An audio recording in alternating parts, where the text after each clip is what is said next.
Kidman, and welcome to Breaking on the Daily, where today we're going to do a COVID episode. I was thinking I've been doing too much election news, and honestly, a lot of this stuff isn't even super relevant long-term, because we're just going to have to see through litigation at this point. We're not going to get a whole lot of answers on that front for a bit, so I figured that we should talk about COVID, and especially with regard to Thanksgiving that's coming up pretty soon, and I do hope you guys are thinking about that. You should be thankful for what you've gained this year, even if there are those who would deride you for being thankful for this terrible year, you should still be thankful for what you've gained, for what you've done. For me, it's been actually a pretty good year. I've improved myself quite a bit. But to get on to our first story, rather than talking about myself more than is truly necessary, quote, this is from Fox News, some GOP officials push back against warnings to stay home for Thanksgiving, accusing Dems of hypocrisy. Now, this is it's common. I mean, the whole, this is a pure forward-facing policy thing with regard to COVID. Yeah, it's very common. I mean, I agree with it as well.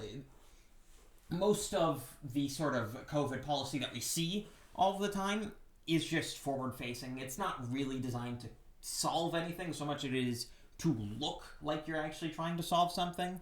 And the Thanksgiving restrictions are a good example of such. There are so many examples of people just not following their own rules. And, I am always one to say that hypocrisy is not evidence of a standard's, inefficacy or its inability to be useful.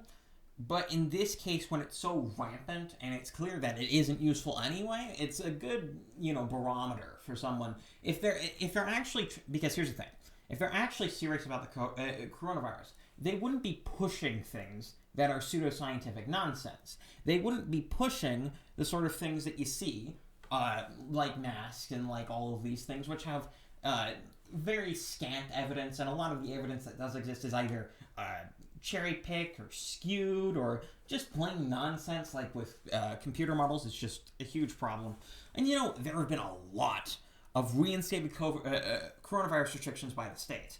I mean, there have been many, many restrictions across many states that say, oh, you can't have more than 10 people in a house, which, by the way, based on where I live, there would be, like, half the families I know would violate that restriction. Not my particular family, but just some people who live just really close to me would violate the restriction by just having all of their immediate family in the house that they live in. And I live in Utah, so, that's not exactly surprising.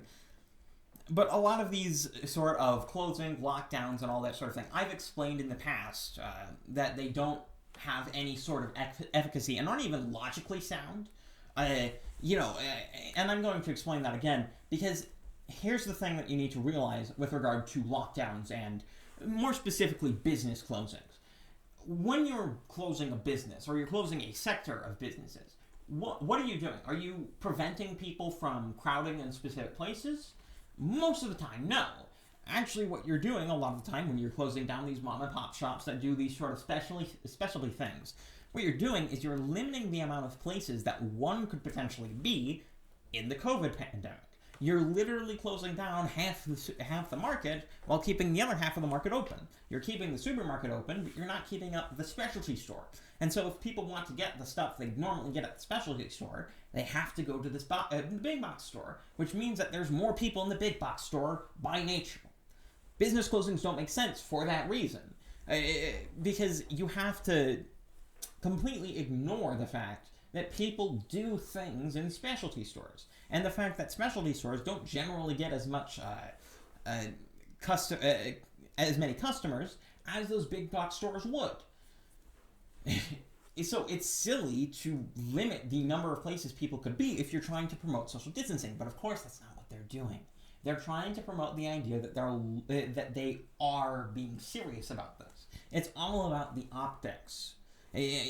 That's just the clearest example, but masks is another good one. Masks are a good signaling, essentially a virtue signaling policy. It's about saying, I'm taking it seriously, that's why I'm wearing a mask.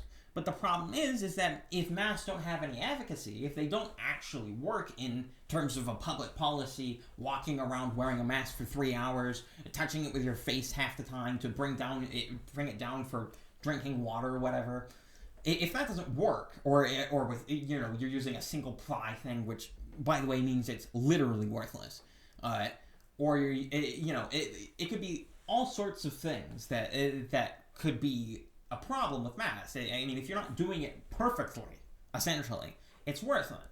So, and if you're using it worthlessly, but you have it on, are you actually taking the pandemic seriously? That's a serious question to be asked, because I think that you're not. What I think you're doing is you're signaling that you care without actually caring in the slightest.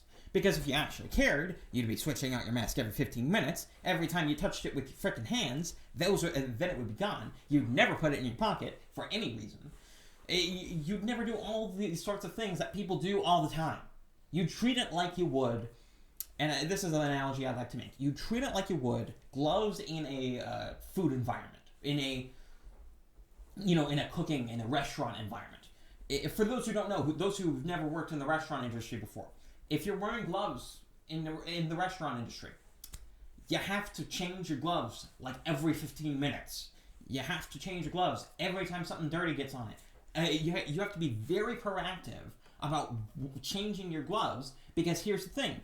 The gloves only work as long as they are not dirty themselves. And the same thing goes with masks, or at least it seems as though that's the case. Because they haven't shown to have any efficacy long-term, only in short-term trials, short-term clinical trials. And assume you aren't, touching it with your hands, which would defeat the purpose entirely, or doing other such things that would prevent the mask from doing well, like putting it in your pocket or that sort of stuff. So you need to treat, based on the evidence we have, if you were to make masks somehow be effective, you'd have to treat them like gloves in the restaurant industry. But no one's doing that. No one's doing that. Not even in the restaurant industry. Not even in professional business settings. All right? I would know. I work in a restaurant currently. We wear masks for hours at a time. Hours and hours at a time. All right? Those masks become worthless at least after the first hour. All right? Especially considering a lot of us aren't exactly very strict on touching it with our hands. That's beside the point. And that's not all for our stories. We also have the New Mexico governor has said that you can't enforce Thanksgiving lockdowns. And this is just an accurate statement. Though this is, of course, couched in all of the sort of rhetoric with regard to you need to be responsible, or you need to limit yourself and bow the knee to the authority. It's all that sort of stuff, because she is a Democrat and all. And so you do expect this sort of thing. A quote from her: "We are nervous about what Thanksgiving can produce right a month later, and we've been doing as much productive messaging, and while we appreciate Dr. Fauci is doing that, this is really what the federal government did by telling people you don't have to listen to your governors, you don't have to care about public health issues or public health or the public health order. This virus is hoax." And it's filled with all these sorts of nonsense words, fake news sorts of rhetoric and such, because the White House has never called the virus a hoax. I've never called the virus a hoax. Obviously, the virus is real. It's simply a matter of the response. I disagree fundamentally on the government response. And the reason you can't enforce these lockdowns, the reason you can't enforce mask mandates, the reason you can't enforce these sort of private housing, group limits, is because you get slapped down in court super fast. I mean, you look like the Tin Pot dictator governor of Michigan, currently being impeached, Gretchen Whitmer. You very much look like that. A lot of these things are going to be shut down, and these sorts of government overreaches that have been happening are going to be shut down. But what worries me more about the government shutdowns and all of the response to COVID is not that our system allows it, because it doesn't. It's going to eventually weed all this stuff out. But the fact that it could happen in the first place, The fact that they could even do it for a short period of time before the court told them off is a problem in my mind. And people will say, well, how are you going to solve that? And my opinion is that people should be active in politics. They should be paying attention to what's happening in their governorship. All of these governors that have put in unconstitutional mandates should all be kicked out, unceremoniously kicked out of office, obviously. But that's obviously not happened. The problem that we have is not necessarily politicking, because I'm honestly not one to be concerned about politicking.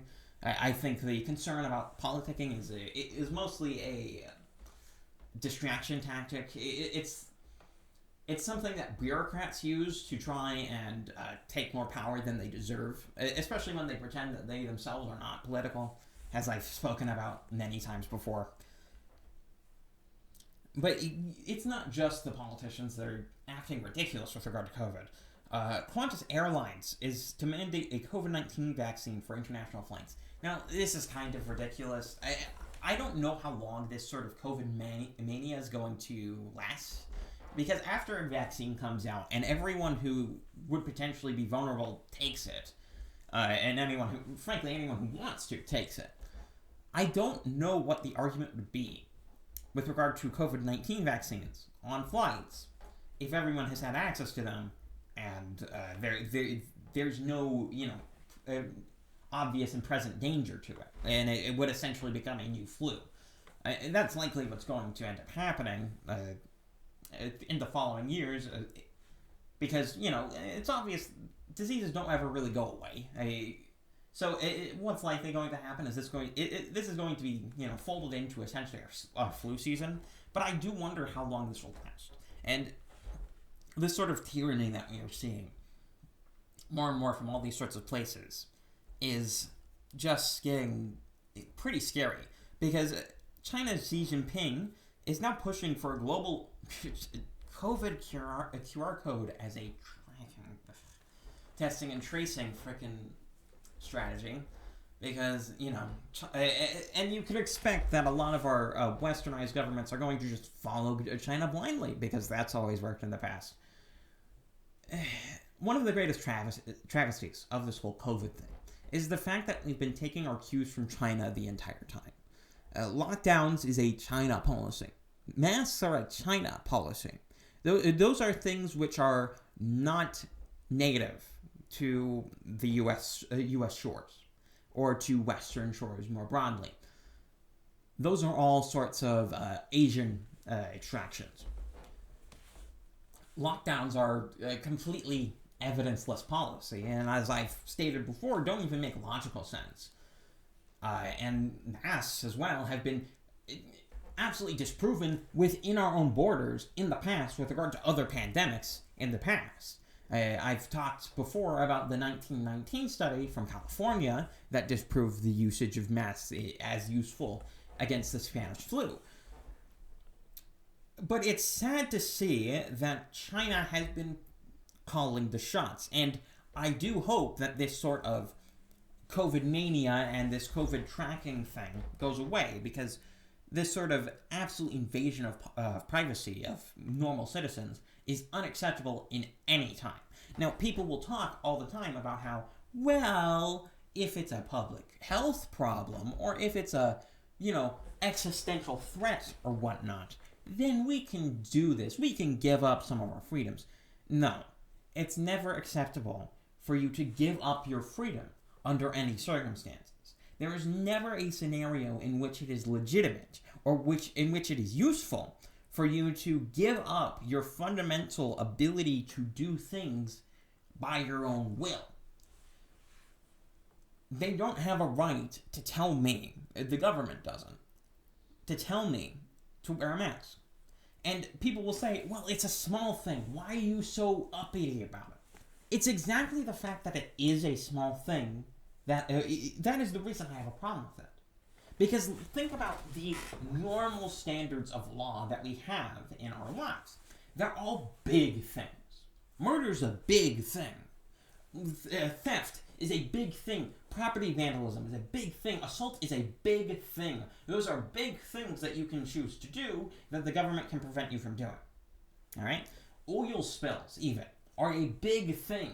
They have big effects. They do these things have huge, long-lasting effects, and they affect people on huge, long-lasting, and permanent ways that violate their rights.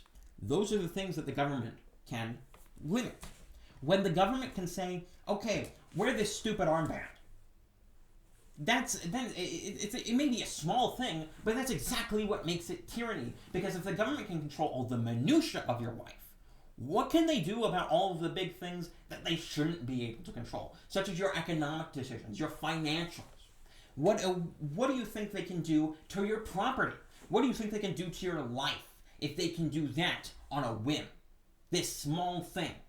They have control over every aspect of your life, and you're not complaining, and you don't have any problem with that? We have this exactly backwards. It is exactly backwards. Our understanding of authoritarianism and libertarianism is utterly skewed. I mean, you have the same thing, and the idea that, oh, libertarianism is just having weird moral values and being pro-drugs or whatever. No, libertarianism isn't that. Authoritarianism isn't the big jackboots. It's not concentration camps. It's not all of these sorts of things, at least not fundamentally. Authoritarianism is the ability of government to do anything to you on a whim. It is the ability of the government to do whatever it wants. That is the authoritarianism. It is the ability for government to do whatever it wants without justification, without proper justification. Libertarianism is the defense of liberty. It's about the idea that I can choose to do something, and though it may be bad, it doesn't violate your rights. And if it doesn't violate your rights, what do you have to say about it? What are you to say to me about my free will, about what I do, if it isn't violating your free will? If it isn't violating your rights, if it isn't violating your property, if it isn't violating your autonomy, if it isn't doing that, what do you have to say about that? If it isn't violating, I shouldn't say your, but, another person's is what I should say. That's libertarianism. It doesn't have anything to do with whether you think what your social values are, essentially what your highest moral values are. It's about the idea that your highest moral values should not apply to everyone through government fiat. It's the idea that, I'm not someone who's particularly pro-alcohol. In terms of my personal life, I'm not going to drink alcohol. I think it's immoral to drink alcohol. But that doesn't preclude me from saying, well, I don't have any right to say to you that you can't drink alcohol. That has nothing to do with me. That highest moral value that I may have, that I may say, that higher moral value of, alcohol's not good, that shouldn't apply to you. You don't have. I don't have the right to say to you that you can't drink alcohol. That's ridiculous. That's obviously ridiculous. And you just have all these issues with people claiming libertarianism, and this is a problem particularly with people who call themselves libertarians when they're a part of the Libertarian Party, which, by the way, is just a joke now. It's essentially the Communist Party pretenders. They're essentially just communists. I don't like the Libertarian Party. They're not a good party. They're terrible. But you might have to say, well, there has to be something that justifies the COVID stuff. And there's a claim. Well, there's been 3 million cases as of November. Which is a very high number. And there's been 83,000 Americans were hospitalized. The problem with this is that both of those numbers are misleading. Because you see, hospitalizations today, if you're in the hospital today for COVID, you're in a much better place today than you were 5 or 6 months ago, or when the last peak was of hospitalizations. Because we understand how to treat COVID much better today than we did 2 months in, all right? And they end in much better outcomes nowadays than they used to. I've done a meta-analysis of the COVID death rate and of COVID numbers over time. Going from March all the way to October, as of now, I update it monthly, so I don't have the November numbers in yet, because I like having complete numbers rather than having to deal with incomplete numbers, which we're dealing with now, though it will be updated next week once November ends with the November numbers. And an interesting statistic is that all time, the COVID death rate by positive tests as compared to the deaths, it's impossible to have a full count because there's so many asymptomatic cases. It's impossible to know how many people have actually had it in full. I mean, there's predictions as many as 10% of the entire world population has had COVID, and a large percentage of those have not even realized they had it. But based on positive tests, last month, all time, 2.4% is the case fatality rate all time. But last month in October, the case fatality rate, just including last month in October, the case fatality rate is 2.1% or 1.2%. It is interesting because April and May have about double the case fatality rate as opposed to every other month going beyond that. And those are the 2 months which are heavily locked down. And you see in this meta-analysis I've done, I put on a lot of the early lockdowns and early lockdown measures. And the interesting thing is that going 2 weeks beyond that, the data that you had then and that you have 2 weeks on, it didn't change.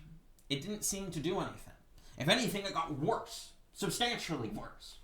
And it seems as though after May, after the point in which a lot of the lockdowns were simmering down, you start seeing less deaths.